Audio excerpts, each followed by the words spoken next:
Before we begin, tell us, where in the world are you watching from? Now, let's dive into today's story. Chapter 1. The Man Behind the Curtain. Jonathan Hampton stood at the floor-to-ceiling windows of his penthouse office, watching the Potomac River flow beneath the early morning mist. At 45, he had built an empire that few could comprehend. To the public, he was the CEO of Hampton Strategic Consulting, a firm that advised Fortune 500 companies on crisis management. To those who mattered in Washington, he was something far more valuable, the man who knew where every skeleton was buried. His journey to power hadn't been conventional. Born to a single mother in rural Virginia, Jonathan had clawed his way through Georgetown law on scholarships and sheer determination. His first job at the Pentagon as a junior analyst had opened doors most never knew existed. While others focused on climbing corporate ladders, Jonathan mapped the invisible networks that really controlled America. He cultivated relationships with senators' chiefs of staff, befriended the right people in intelligence agencies, and slowly built a web of influence that stretched from Capitol Hill to Langley. The irony wasn't lost on him that his success had attracted Carolina Miranda, a stunning political science professor at Georgetown. When they met at a diplomatic function 8 years ago, her beauty had captivated him, but it was her sharp intellect and ambition that sealed his interest. Carolina came from old money. Her father, Ambassador Ricardo Miranda, had served in 3 administrations. She understood power, or so Jonathan had thought. Their marriage had been a merger of sorts. Carolina brought social connections and legitimacy to Jonathan's wealth, while he provided her the resources to pursue her own ambitions. She transitioned from academia to consulting, eventually landing a position with the State Department's Foreign Policy Advisory Board. But lately, something had shifted. Jonathan's instincts, honed by years of reading people and situations, sensed danger in his own home. Carolina had become distant, taking mysterious phone calls and making unexplained trips. Her laptop, once carelessly left open, was now password protected. Most tellingly, she'd started asking subtle questions about his work, questions that went beyond spousal curiosity. Jonathan's phone buzzed. Vincent Benjamin, his head of security and former Delta Force operator, appeared on the caller ID. "Sir, we've completed the surveillance sweep you requested. You need to see this immediately. My office. 10 minutes. Vincent arrived with a tablet containing weeks of compiled intelligence. The photographs made Jonathan's blood run cold. Carolina entering a hotel with Colonel Eric Lester from the Pentagon's Strategic Operations Division. The same hotel, multiple times, over 3 months. But the audio recordings were what transformed Jonathan's suspicion into cold, calculated fury. Jonathan suspects nothing. Carolina's voice was crystal clear through the recording device Vincent had planted in her car. He's so focused on his precious clients that he doesn't see what's happening right under his nose. Eric's voice responded, "The plan is solid, Carolina. My contacts in military intelligence are ready to move. Once we have concrete evidence of his illegal surveillance operations, we can bring him down. You'll get everything in the divorce, and I'll get the promotion I've been promised for exposing a national security threat." Jonathan set the tablet down carefully, his expression never changing. Vincent had worked with him long enough to recognize the deadly calm that preceded Jonathan's most ruthless decisions. "How long have you known?" Vincent asked. "I suspected for weeks." "You've confirmed it." Jonathan walked to his safe, retrieving a file that few people knew existed. "Carolina thinks she's hunting a wolf. She's about to learn she's been living with a dragon." The file contained information that could topple governments, recordings of senators discussing illegal campaign contributions, photographs of federal judges in compromising positions, evidence of CIA operations that violated international law. This wasn't just leverage, it was nuclear-grade political ammunition. "What's the play, boss?" Vincent asked. Jonathan smiled, but there was no warmth in it. "Let them think they're winning. Eric Lester wants to play with the big boys. Let's see how he handles the real game." Chapter 2. The Colonel's Gambit. Colonel Eric Lester sat in his Pentagon office, reviewing the fabricated intelligence reports that would soon destroy Jonathan Hampton. At 38, Eric had spent 15 years building his military career with one goal: achieving the star of a general before 40. The problem was that legitimate advancement took too long, and Eric's patience had run out. His relationship with Carolina had started innocently enough. They'd met at a Defense Department reception where she was consulting on a foreign policy initiative. Eric had been immediately drawn to her sophistication and insider knowledge of Washington's power structures. When he learned she was married to Jonathan Hampton, his interest became strategic. Eric had heard whispers about Hampton's real business for years. Intelligence officers talked in hushed tones about the consultant who somehow knew classified information before it was classified. Some called him a patriot who helped prevent security breaches. Others labeled him a dangerous information broker who operated outside legal boundaries. Carolina had been surprisingly receptive to his advances. During their affair, she'd revealed intimate details about Jonathan's operations, his network of informants, his methods for gathering intelligence, and most importantly, his weaknesses. Eric realized he'd found his ticket to the general's star he coveted. "The evidence is compelling, sir," Eric told Brigadier General Raymond Singleton during their weekly briefing. "Hampton's company has been conducting illegal surveillance operations against federal officials. We have testimony from his wife confirming his activities." General Singleton, a by-the-book officer who'd risen through legitimate channels, frowned at the report. "This is serious, Colonel. If Hampton is truly compromising national security, we need to act decisively. I recommend we coordinate with military police for immediate detention," Eric suggested. "Given the sensitivity, we should handle this internally before involving civilian authorities." What Eric didn't know was that General Singleton had served with Vincent Benjamin in Iraq. A casual mention of Hampton's name had prompted Singleton to make a discreet phone call. The general now knew exactly who Eric Lester really was, and who he was truly working against. Meanwhile, Carolina was playing her own dangerous game. In her Georgetown townhouse, she met with Wendell Jacobs, an ambitious defense contractor who'd promised her wealth beyond imagination once Jonathan was eliminated as a competitor. "Eric is moving tomorrow," Carolina told Jacobs. "The military police will arrest Jonathan on treason charges. Once he's detained, I'll have access to his files.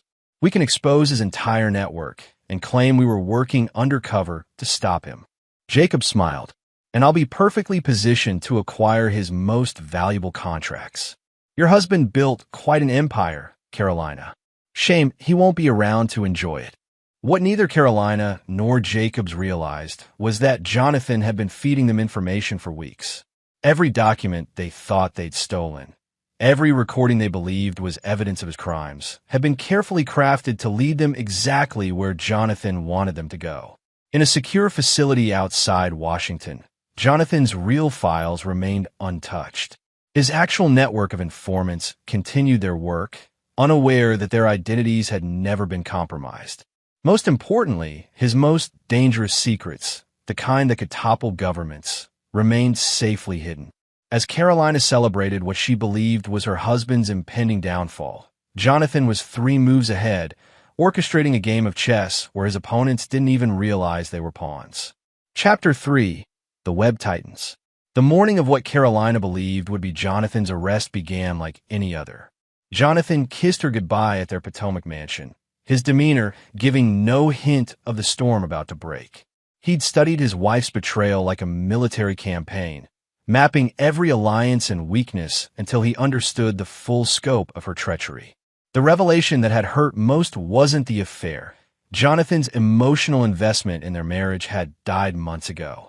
It was the discovery that Carolina had been feeding information to Wendell Jacobs for over a year, information that had cost Jonathan 3 major contracts and nearly exposed 2 of his most valuable sources. Her betrayal wasn't just personal. It was potentially catastrophic to people who trusted him with their lives. At Hampton Strategic Consulting, Jonathan convened an emergency meeting with his inner circle. Besides Vincent Benjamin, the group included Trudy Hill, his chief financial officer and former NSA analyst, and Philip Brewer, his legal counsel who'd previously served as a federal prosecutor. "Today's the day they make their move," Jonathan announced. Eric has convinced his superiors to authorize my arrest. Carolina believes she'll inherit my empire. Jacobs thinks he'll acquire my government contracts. Trudy pulled up financial records on her laptop. We've traced the money trail. Jacobs has been funneling payments to Eric through a shell company in the Cayman Islands. The affair was purely transactional. Carolina gets half your assets in the divorce. Eric gets his general star for exposing you, and Jacobs eliminates his biggest competitor. Philip reviewed legal documents. The treason charges are based on fabricated evidence, but they'll hold long enough to freeze your assets and destroy your reputation. In the short term, they'll achieve their goals. Jonathan walked to a wall-mounted screen displaying a complex organizational chart. They've made one critical error. They assumed I've been operating illegally all these years. He touched the screen, revealing a second layer of information. Every source, every operation, every piece of intelligence I've gathered has been conducted under proper legal authority. The room fell silent as the implications became clear. Vincent was the first to understand. You're not just a consultant. You've been working directly for. The Deputy Director of National Intelligence has been my handler for 8 years, Jonathan confirmed. Every foreign contact I've cultivated, every piece of classified information I've accessed, every operation I've conducted has been sanctioned at the highest levels. My criminal enterprise is actually one of the government's most successful human intelligence operations. Trudy whistled softly. So, when they arrest you for treason, they'll be arresting a decorated intelligence asset, Philip finished. The political fallout will be spectacular. Jonathan's phone rang. The caller ID showed a Pentagon number. Mr. Hampton, this is Master Sergeant Chuck Brooks with the 519th Military Police Battalion. We have a warrant for your arrest on charges of treason against the United States. Please report to our facility immediately for processing. I'll be there within the hour, Sergeant, Jonathan replied calmly. After ending the call, he turned to his team. Phase 1 begins now. Trudy, initiate the Prometheus Protocol. Philip, prepare the legal counterstrike. Vincent, you know what to do. As Jonathan prepared for his arrest, Carolina was already celebrating at the Four Seasons with Eric and Jacobs. She'd filed divorce papers that morning, confident that her husband would soon be too disgraced to fight her in court. To new beginnings, Jacobs toasted, raising his champagne glass. To justice, Eric added, checking his phone for updates on Jonathan's arrest. Carolina smiled, imagining the look on Jonathan's face when the handcuffs clicked into place. She had no idea that her husband had spent weeks preparing for this exact moment, or that her celebration was about to become a funeral for her own ambitions. At 3:47 p.m., as military police escorted Jonathan Hampton into their facility, the most elaborate revenge in Washington's history began to unfold. Chapter 4. The phone call that changed everything. The military police station buzzed with nervous energy as news of Jonathan Hampton's arrest spread through the Pentagon. Colonel Eric Lester paced in his office, waiting for confirmation that his plan had succeeded. This was supposed to be his moment of triumph, the operation that would secure his promotion and eliminate the man who'd unknowingly stood in his way for years. In the interrogation room, Jonathan sat calmly across from Master Sergeant Chuck Brooks and Captain Angel Bautista, the investigating officers assigned to his case. His composure unnerved them. Most people facing treason charges showed at least some anxiety. Mr. Hampton, Captain Bautista began, your wife has provided testimony alleging that you've been conducting illegal surveillance operations against federal officials. She claims to have evidence of your activities. Jonathan nodded thoughtfully. Carolina has indeed been very thorough in her documentation. Tell me, Captain, has Colonel Lester briefed you on the full scope of these allegations? The officers exchanged glances. Sergeant Brooks consulted his notes. Colonel Lester provided the initial intelligence that led to this investigation. Are you claiming his information is inaccurate? Not inaccurate, Jonathan replied. Incomplete. Very incomplete. He leaned back in his chair. I'd like to make my phone call now. Captain Bautista gestured toward the phone on the wall. You're entitled to contact an attorney. Who are you calling? Jonathan's answer made both officers freeze. The White House. Sergeant Brooks laughed nervously. Sir, this isn't a movie. You can't just call the White House. Jonathan calmly dialed a number from memory. After 2 rings, a professional voice answered. White House Situation Room. This is Barry Howell. Barry, this is Jonathan Hampton. Authorization code Raven 77 Echo. I need to speak with Deputy Chief of Staff Cassandra Livingston immediately. Jonathan? Jesus, what's your situation? I'm currently detained by military police on fabricated treason charges. Someone's been feeding them disinformation about my operations. Stand by. The line went quiet for 30 seconds while the officers stared at Jonathan in growing disbelief. When the voice returned, it carried the unmistakable authority of the executive office.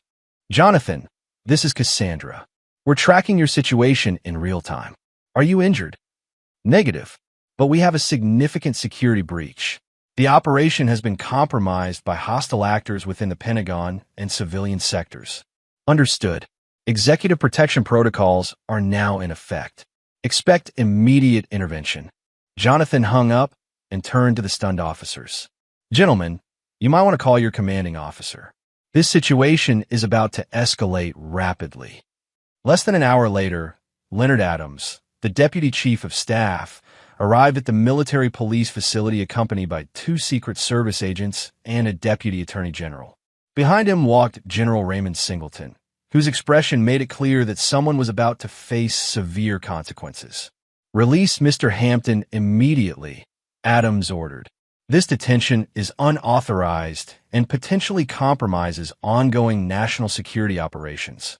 Captain Bautista stammered, Sir, we have orders from Colonel Lester based on intelligence from. Colonel Lester, General Singleton interrupted, has been relieved of duty pending investigation for abuse of authority and possible treason. Where is he now?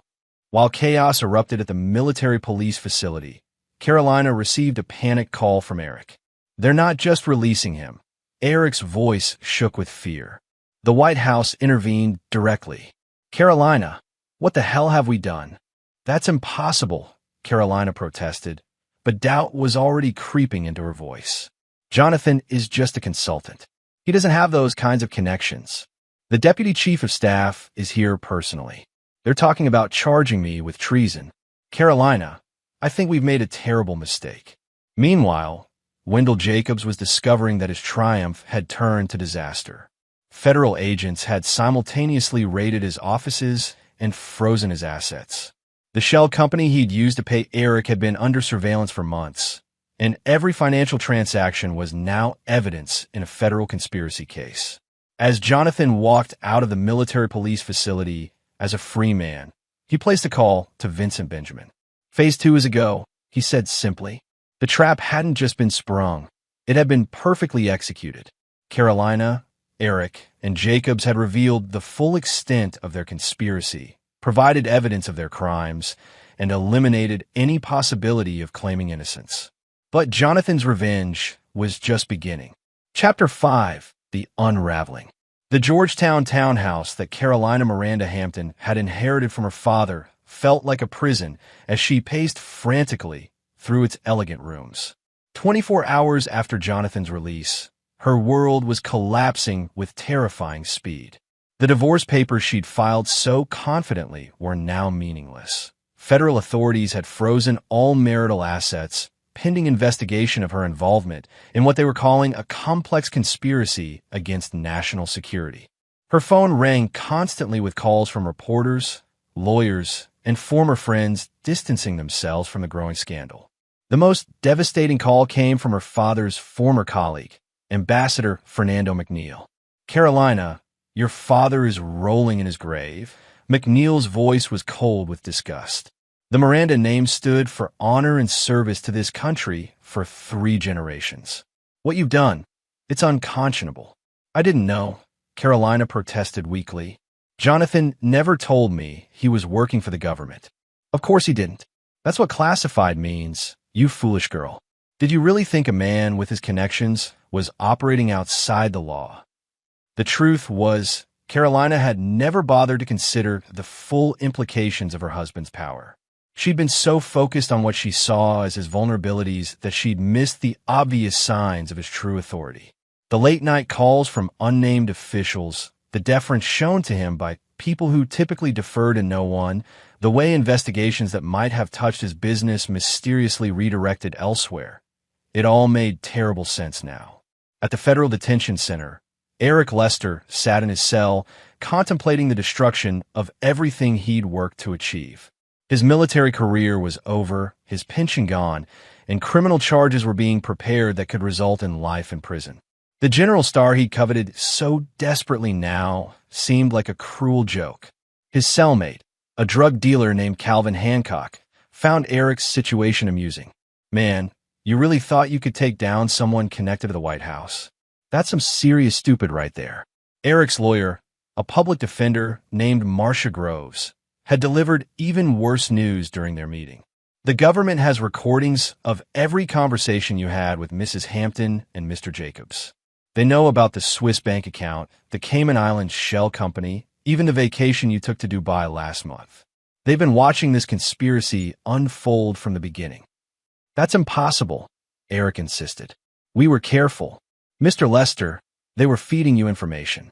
Every document you thought you'd stolen, every piece of evidence you believed exposed Mr. Hampton's illegal activities. It was all fabricated and provided to you deliberately. You weren't investigating a criminal. You were being manipulated by a master strategist." The revelation that Jonathan had orchestrated every aspect of their conspiracy sent Eric into a despair deeper than anything he'd experienced in combat. He'd been a decorated officer, a leader of men, a professional soldier, and he'd been played like an amateur by a civilian consultant. Meanwhile, Wendell Jacobs was learning that his corporate empire had been built on foundations of sand. Federal auditors had descended on his company like locusts, and they were discovering that many of his most profitable government contracts had been obtained through the very information Carolina had stolen from Jonathan. The fraud charges alone could result in decades in prison, but the national security implications meant he was looking at potential life sentences. His wife, Shannon Gilmore Jacobs, had already filed for divorce and moved their children to her parents' home in California. His business partners were turning state's evidence in exchange for reduced sentences. His lawyers were suggesting plea bargains that would still leave him imprisoned until his 70s. From his penthouse office, Jonathan watched the destruction he'd orchestrated with the same calm efficiency he'd applied to its planning. Vincent Benjamin brought him regular updates on the investigation's progress. "Eric's military tribunal is scheduled for next month," Vincent reported. "He's looking at charges of conspiracy, treason, theft of classified information, and financial crimes. His lawyer's trying to negotiate a plea, but the military prosecutors aren't interested. And Jacobs, federal prosecutors are considering him a flight risk. His passport's been revoked, and there's talk of moving him to a maximum security facility. The Financial Crimes Unit says they've never seen a conspiracy this extensive involving defense contracts." Jonathan nodded. "What about Carolina?" "That's where it gets interesting," Vincent smiled grimly. "She's not just facing charges related to the conspiracy.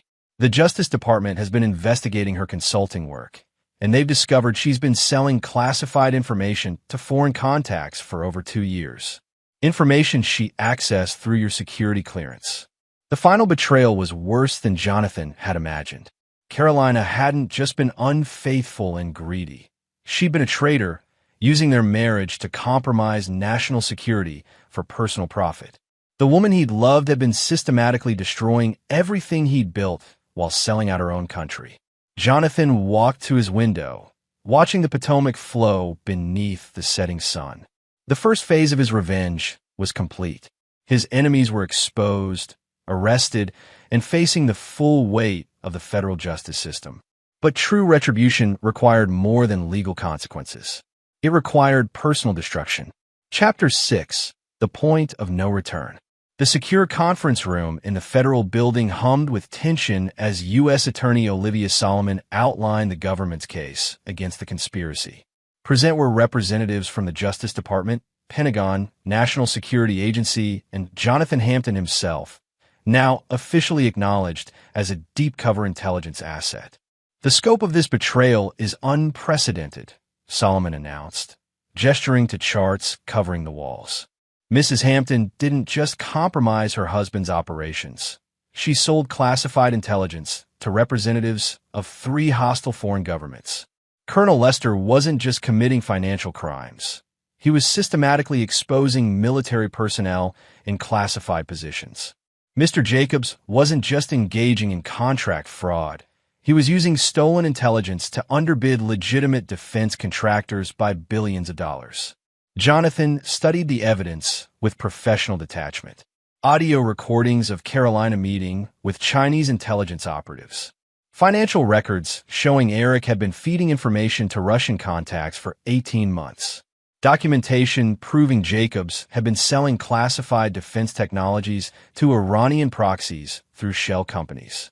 The betrayal was more comprehensive than even Jonathan had suspected. His wife hadn't just been unfaithful. She'd been a full-scale foreign asset using their marriage as cover for espionage. Eric wasn't just a corrupt officer seeking advancement. He was a traitor who'd compromised dozens of undercover operatives. Jacobs wasn't merely a greedy businessman. He was facilitating the transfer of military secrets to America's enemies. Mr. Hampton, Solomon continued, given the classified nature of your work, we can't try this case in open court. However, we can ensure that justice is served through military tribunals and federal security courts. Jonathan nodded slowly. I appreciate the government's position, but I have a different concern. These individuals didn't just commit crimes against the state, they violated personal trust in ways that demand personal consequences. The room fell silent. Everyone present understood that Jonathan Hampton wasn't just a betrayed husband or a compromised intelligence asset. He was a man with the connections and resources to ensure that justice extended far beyond what any court could provide. Deputy Attorney General Andre Petty leaned forward. Mr. Hampton, while we understand your personal investment in this case, we can't sanction any extrajudicial activities. Of course not, Jonathan replied with a slight smile. I wouldn't dream of asking for official sanction. After the meeting, Jonathan drove to the maximum security facility where Carolina was being held pending trial. The woman who greeted him in the visitor's room bore little resemblance to the sophisticated beauty he'd married. Her designer clothes had been replaced with an orange jumpsuit. Her perfectly styled hair hung limp around her face, and her eyes showed the haunted look of someone whose world had completely collapsed. Hello, Carolina, Jonathan said calmly, sitting across from her at the metal table. Jonathan, she whispered, unable to meet his eyes. I didn't know they would. Stop. His voice was quiet but carried such authority that Carolina immediately fell silent. Don't insult my intelligence with lies. I know about Beijing, Moscow, and Tehran. I know about the Swiss accounts and the numbered companies. I know you've been a foreign asset since before we married. Carolina's face went white. The scope of her exposure was clearly worse than she'd imagined. I came here to tell you something important, Jonathan continued. The federal prosecutors think life in prison is sufficient punishment for treason. They're wrong. What do you mean? Carolina's voice shook. Jonathan leaned closer, his eyes showing no trace of the man who'd once professed to love her. You sold classified information that got people killed, Carolina. Agents in the field, assets we'd cultivated for years, operatives with families who trusted that their identities were secure. You murdered them for money. I never meant for anyone to. You don't get to claim good intentions when you're counting blood money, Jonathan interrupted. The courts will give you a cage for the rest of your life. I'm going to give you something worse. Carolina stared at him in growing terror. What are you going to do? Jonathan stood to leave. I'm going to make sure that every person who dies because of your betrayal has a family member who knows exactly who you are and what you did. Every widow, every orphan child, every parent who lost a son or daughter because of your greed. They'll know your name, your face, and exactly how to find you. You can't do that, Carolina protested desperately. I'll be in protective custody.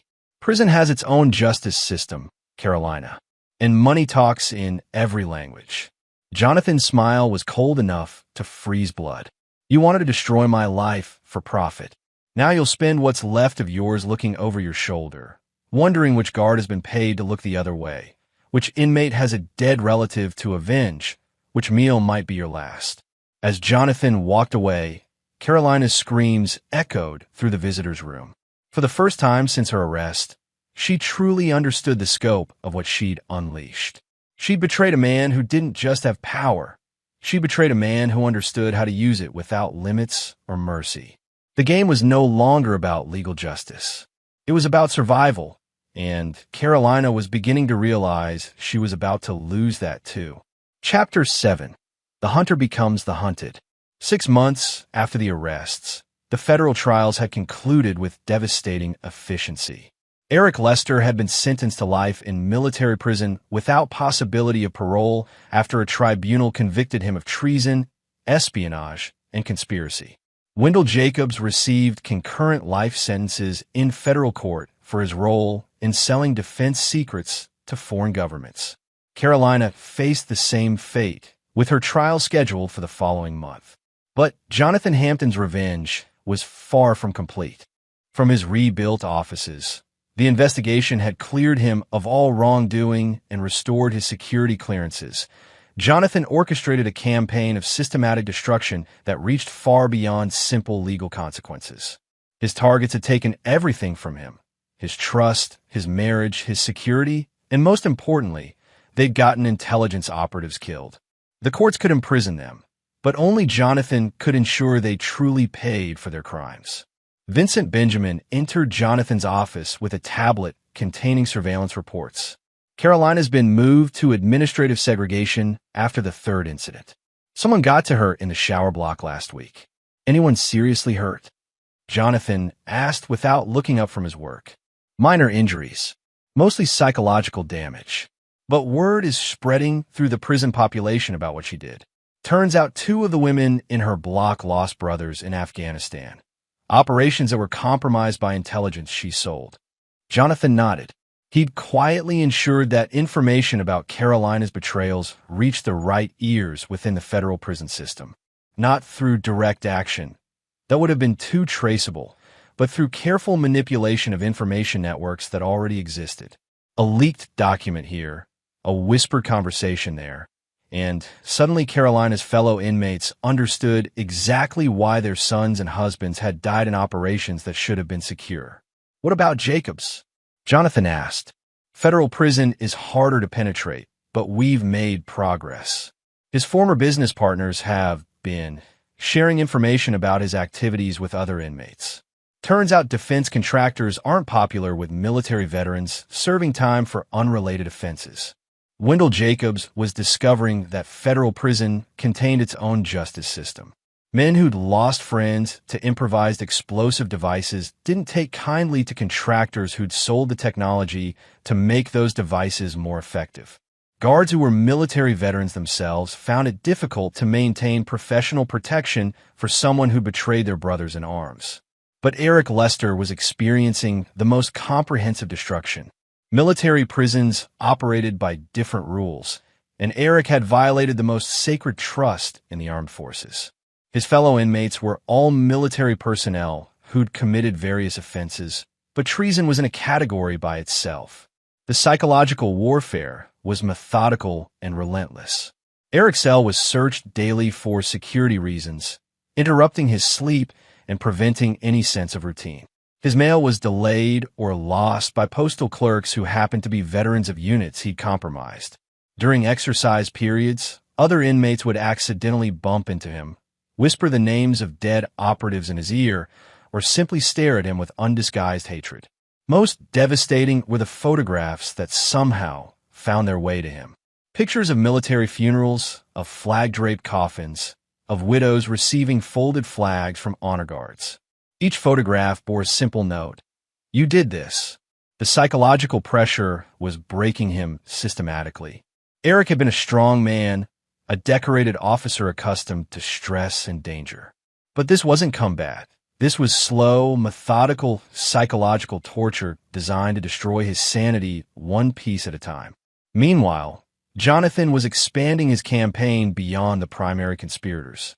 Every person who'd known about the plot and failed to stop it every official who'd been compromised by the stolen intelligence, every business partner who'd benefited from Jacobs's illegal activities.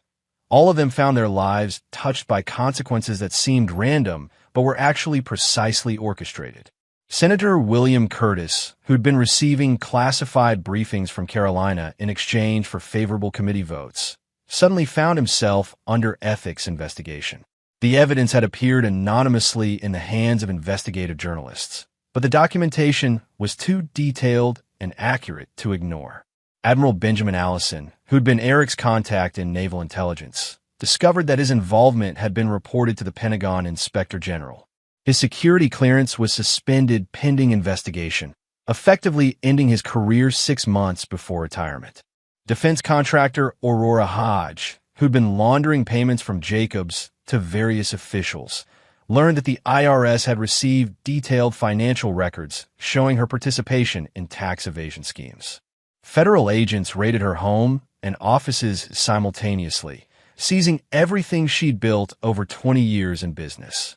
The pattern was clear to anyone looking carefully. Everyone who'd touched the conspiracy was being systematically destroyed. But the evidence of their destruction appeared to come through normal investigative channels, making it impossible to prove that Jonathan Hampton was orchestrating their downfall. From his office, Jonathan watched the news coverage of Senator Curtis's resignation with satisfaction. The reporter was discussing how new evidence had revealed a pattern of corruption that investigators were still unraveling. What the reporter didn't know was that Jonathan had spent years documenting every instance of corruption he'd encountered, building files that could destroy careers and lives with surgical precision. His phone rang. The caller ID showed Philip Brewer, his legal counsel. "Jonathan, we need to talk. The Justice Department wants to offer Carolina a plea bargain." "Declined." Jonathan responded immediately. "You haven't heard the terms yet." "I don't care about the terms, Philip. Carolina dies in prison, or she dies somewhere else. Those are the only 2 options." Philip was quiet for a moment. "Jonathan, I understand your anger, but—" "No, you don't," Jonathan interrupted. "You understand legal consequences. You understand justice as defined by courts and laws. What you don't understand is that some betrayals demand permanent consequences." After ending the call, Jonathan returned to his work. 3 more congressional staffers would find their careers destroyed by anonymous tips about their involvement in the conspiracy. 2 federal judges who'd been receiving classified information from Carolina would face impeachment proceedings. A dozen business executives who'd benefited from Jacobs's stolen intelligence would discover that their companies were now under federal investigation. The web of destruction was expanding methodically, touching everyone who'd participated in or profited from the betrayal of American intelligence operations. Jonathan's revenge wasn't just personal. It was institutional, designed to send a message that some lines could never be crossed without facing consequences that extended far beyond any courtroom. But the most important message was personal. Carolina, Eric, and Jacobs had believed they could destroy Jonathan Hampton and walk away with their profits and promotions. They were about to learn that some men, when betrayed completely, respond with a ruthlessness that makes survival impossible. Chapter 8. No Mercy for the Wicked. The letter arrived at Carolina's federal prison cell on a Tuesday morning, delivered through official channels, but carrying an unofficial message that made her blood run cold. It contained a single photograph, her sister Antoinette Christensen being escorted from her Georgetown law office by federal agents. The accompanying news clipping explained that Antoinette was under investigation for money laundering related to the foreign intelligence payments Carolina had received. Carolina stared at the image with growing horror. Antoinette was innocent. She'd never been involved in any of Carolina's activities. But the evidence appeared devastating. Financial records showing regular payments from Antoinette's law firm to accounts Carolina had used for her espionage activities. Of course, those records were fabricated, but they would be impossible to disprove given the complexity of international financial transactions. A guard appeared at her cell door. "Hampton, you have a visitor." In the visiting room, Carolina found herself face-to-face with her sister for the first time since the arrests. Antoinette looked exhausted and terrified, her usually immaculate appearance replaced by the haggard look of someone whose life was collapsing. "Carolina, what have you done?" Antoinette's voice shook with barely controlled emotion. "They're saying I helped you launder money from foreign governments. They're threatening to seize my law practice, my home, everything I've worked for." "I never involved you in anything," Carolina protested.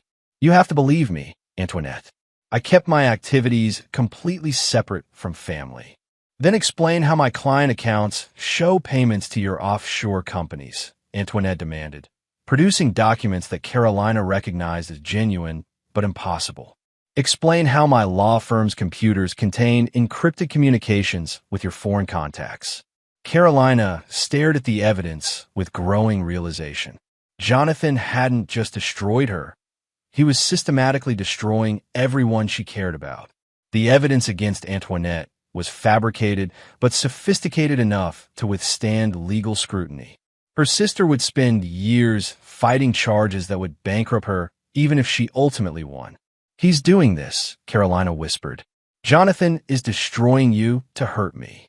"Who is Jonathan Hampton?" Antoinette asked desperately.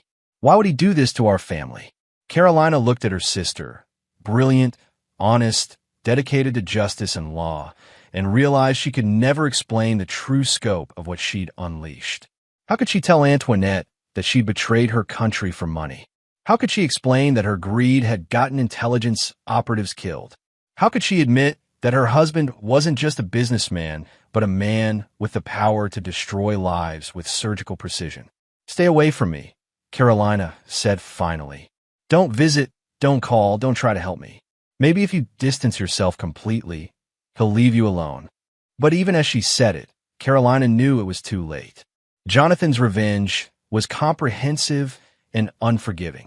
Anyone who'd benefited from her life, anyone who loved her, anyone who might provide her comfort in prison, they would all be systematically destroyed until she had nothing left but the horror of what she'd done. At the military prison, Eric Lester was experiencing his own family tragedy. His ex-wife Patricia Wilson had remarried and changed her name, hoping to escape the stigma of her association with a convicted traitor. But somehow, her new employer had discovered her connection to Eric. The private security firm where she worked required federal clearances, and employees with family ties to foreign intelligence assets were considered security risks. Patricia's termination had been swift and devastating. In the competitive world of security contracting, her association with Eric made her unemployable. She'd moved 3 times in 6 months, trying to find work under her maiden name, but the information always surfaced. Her new husband, a good man who'd married her despite her past, was beginning to strain under the financial and social pressure. Their children, Eric's stepchildren whom he'd helped raise, were suffering most of all. Classmates had discovered their family connection to the traitor colonel through internet searches and social media. They faced daily harassment at school, with teachers struggling to address bullying based on family connections to national security crimes. Eric received letters from Patricia begging him to somehow make the persecution stop.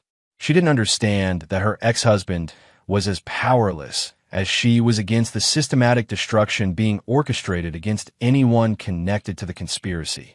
Jonathan Hampton's revenge extended beyond the primary targets to encompass everyone who might provide them comfort or support. Meanwhile, Wendell Jacobs was learning that his children faced their own consequences.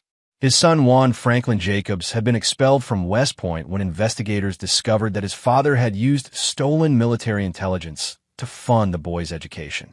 The honor code violations were clear. One had benefited from treasonous activities, making him unfit for military service. His daughter Lorna Houston Jacobs, a medical student at Johns Hopkins, found herself under investigation by the state medical board. Questions have been raised about whether her education had been funded through illegal activities, potentially disqualifying her from obtaining a medical license. The investigation would take years to resolve, effectively ending her medical career before it began. From his office, Jonathan reviewed updates on each family's destruction with the same methodical attention he'd once applied to protecting national security. The children were collateral damage, but necessary collateral damage. The message had to be absolute. Betraying Jonathan Hampton didn't just destroy the betrayer. It destroyed everyone they loved. Vincent Benjamin expressed concern about the scope of the campaign. "Sir, some of these people are genuinely innocent. The children had no knowledge of their parents' activities." Jonathan looked up from his files. "Vincent, how many children lost parents because of the intelligence Carolina sold? How many families were destroyed when Eric compromised undercover operations? How many wives became widows because Jacobs gave our enemies the technology to kill American soldiers more efficiently?" "Point taken, sir." "Betrayal has consequences," Jonathan continued. "Not just for the betrayer, but for everyone connected to them. That's how trust works in our world. When you violate it, the penalty extends beyond just yourself." The phone rang with an update from his congressional sources. 3 more officials connected to the conspiracy had announced their resignations under pressure from ethics investigations. 2 federal judges were facing impeachment proceedings. A dozen defense contractors had lost their security clearances and government contracts. But the most important call came from the prison system itself. Carolina had been moved to solitary confinement after attempting suicide. Eric was under psychiatric observation after a complete mental breakdown. Jacobs had been hospitalized following a severe beating by fellow inmates who'd learned about his role in selling military secrets. "Sir," the caller reported, "all 3 primary targets are broken. Psychologically, physically, and financially destroyed. Their families are scattered and ruined. Everyone connected to the conspiracy has faced consequences. The message has been delivered." Jonathan hung up and walked to his window, watching the Potomac flow beneath the evening sky. Phase 3 of his revenge was complete. His enemies weren't just imprisoned. They were destroyed so thoroughly that their very existence served as a warning to others who might consider betraying him. But one final phase remained. The phase that would ensure this betrayal could never happen again. Chapter 9. The Dragon's Final Lesson. 1 year after the conspiracy's exposure, Jonathan Hampton stood in the Oval Office receiving the Presidential Medal of Freedom for his extraordinary service to national security under circumstances that required personal sacrifice and exceptional courage. The president, flanked by the Director of National Intelligence and the Secretary of Defense, spoke about Jonathan's contributions to preventing one of the most serious intelligence breaches in American history. What the public didn't know was that Jonathan had helped expose the conspiracy by allowing it to develop far enough to identify every participant, every foreign contact, and every compromised operation. His apparent victimization had been a carefully orchestrated intelligence operation that had rolled up enemy networks across 3 continents. Your willingness to endure personal betrayal for the sake of national security exemplifies the highest ideals of service, the president said as he placed the medal around Jonathan's neck. The intelligence gathered through this operation has prevented multiple terrorist attacks and exposed foreign agents operating at the highest levels of our government. After the ceremony, Jonathan returned to his expanded headquarters. Hampton Strategic Consulting had grown exponentially following the publicity of his government service. Companies and individuals who'd previously been skeptical of his methods now competed for his attention. More importantly, his reputation as someone who never forgot a betrayal and never forgave an enemy had reached the right ears throughout Washington's power structure. His inner circle had evolved as well. Trudy Hill had been promoted to deputy director, effectively running daily operations while Jonathan focused on strategic planning. Philip Brewer had transitioned from legal counsel to chief operating officer, overseeing the company's expansion into new markets. Vincent Benjamin continued to serve as head of security, but now commanded a team of former military and intelligence operatives who handled Jonathan's most sensitive requirements. The final status reports on his enemies made for satisfying reading. Carolina had been found dead in her prison cell 3 months earlier, officially ruled a suicide, but understood by everyone involved to have been assisted by fellow inmates who'd lost family members to her betrayals. Her sister Antoinette had lost her law practice and declared bankruptcy fighting charges that were eventually dropped, but only after her career and reputation were completely destroyed.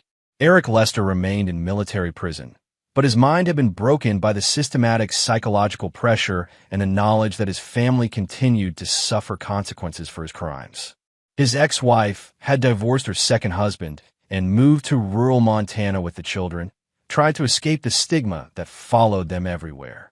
Eric's son had joined the army under an assumed name, desperate to restore honor to a family name that had become synonymous with treason. Wendell Jacobs had died in federal prison after a beating that left him comatose for weeks before his life support was disconnected. His children had scattered across the country, changing their names and trying to build lives free from their father's legacy. His wife had committed suicide 6 months after his death, unable to cope with the financial ruin and social ostracism.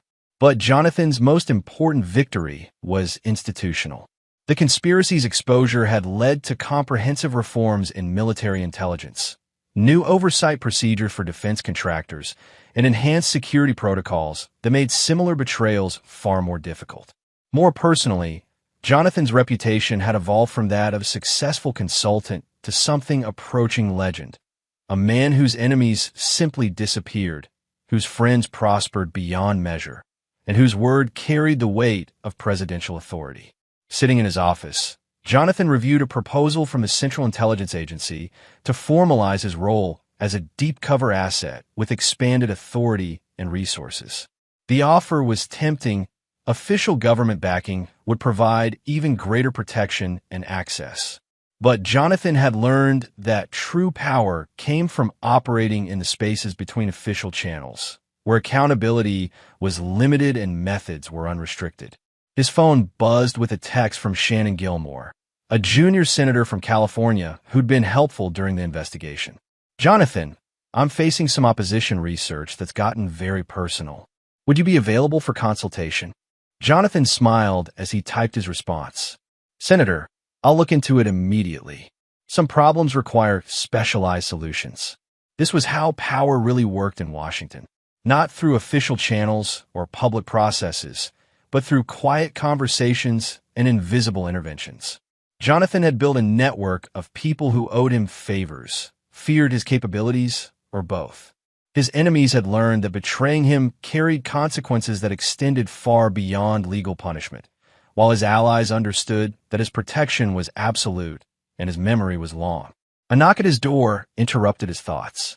Vincent Benjamin entered with a tablet containing surveillance reports from around the world. "Sir, we've identified 3 more foreign intelligence operatives trying to penetrate defense contractors using similar methods to the Jacobs operation. Also, there are indications that Chinese intelligence is attempting to recruit the widow of one of our former assets." Jonathan nodded. "Recommendations? Eliminate the threat before it develops. We have the legal authority and the operational capability." "Approved. But Vincent, make sure the message is clear. Anyone who targets American intelligence operations or attempt to compromise our people will face consequences that make the Jacobs conspiracy look merciful." As Vincent left to coordinate the operation, Jonathan returned to his window overlooking the Potomac. The river flowed endlessly toward the Chesapeake Bay, carrying away the remnants of what it had seen while continuing its eternal journey. Like the river, Jonathan had adapted to the landscape around him, becoming a force of nature that reshaped everything it touched. The conspiracy that had nearly destroyed him had instead transformed him into something more dangerous and more powerful than his enemies had ever imagined. Carolina, Eric, and Jacobs had believed they were hunting a successful businessman. They discovered too late that they were actually prey, stalked by a predator whose patience was limitless and whose memory was perfect. In the end, they'd gotten exactly what they'd given: betrayal, suffering, and destruction. The only difference was that Jonathan's version was permanent, comprehensive, and served as a warning to anyone else who might consider crossing him. The dragon had taught his final lesson, and Washington had learned it well. Some men could be beaten, bought, or broken. Jonathan Hampton was not one of them. He was a force of nature, a consequence waiting to happen, a reminder that in the shadow world where power really lived, betrayal was the one sin that could never be forgiven or forgotten. The river continued to flow, carrying away the past while revealing the future. And in his office high above the water, Jonathan Hampton planned for a world where loyalty was rewarded absolutely and betrayal was punished without mercy or limit. And there you have it. Another story comes to an end. What did you think? I'd love to hear your thoughts in the comments below. If you enjoy this story, consider joining our community by subscribing. It means the world to us. For more stories like this one, check out the recommended videos on screen. And I'll see you there.